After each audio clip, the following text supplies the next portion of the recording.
ஈரமான ரோஜாவைல இன்னைக்கு பார்த்தீங்கன்னா, காவ்யா பிரெக்னன்ட்டா இருக்காங்கன்னு சொல்லியிருக்காங்க. ஸோ, அப்புறமேட்டு பார்த்திபன்ட்ட சொல்லிக்கலாம் அப்படின்னு சொல்லி அவங்க உள்ளுக்குள்ளேயே மறைச்சிட்டு இருக்காங்க.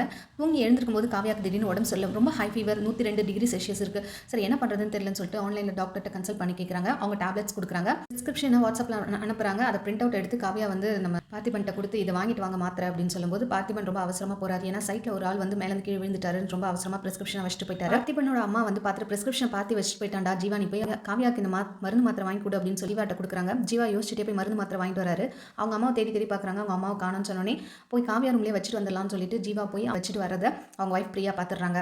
இவர் ஏன் இந்த ரூமுக்கு வந்துட்டு போறாங்க அப்படின்னு சொல்லி பார்த்துட்டு இருக்காங்க. போனவொடனே பிரியா வந்து காவ்யா ரூமுக்கு போயிட்டு என்னாச்சு உடம்புக்கு அப்படின்ற மாதிரி கேட்குறாங்க. ஆமா உடம்பு சரியில்லை 2 நாளா ரொம்ப ஒரு ஃபீவரா இருக்கு அப்படின்ற மாதிரி சொல்றாங்க. உடம்பு சரியில்லைனா பார்த்திட்டு சொல்லலாம், இல்லைனா என்கிட்ட சொல்லலாம், இல்லை வீட்டில் யார்ட்டையோ சொல்லலாம், அதை விட்டுட்டு ஜீவா கிட்ட ஏன் நீ மாத்திரை கேட்குற அப்படின்னு சொல்லி ஒரு மாதிரி சுடுசுடுன்னு பேசுறாங்க. நான் ஜீவாட்ட கேட்கல அப்படின்னு சொல்றாங்க. ஓ, அவர் உன்னை லவ் பண்ண வரல, அதனால அவரே மனசு தாங்காம வாங்கிட்டு வந்துட்டாரு. வாங்கிட்டு வர சொல்லவும் இல்லை, அவர் வாங்கிட்டு வந்தது எனக்கு தெரியாது. ஆமாமா உனக்கு தெரியாது அப்படின்னு சொல்லி பிரியா ரொம்ப நக்கலா சொல்றாங்க. அதோட எபிசோட் முடியுது.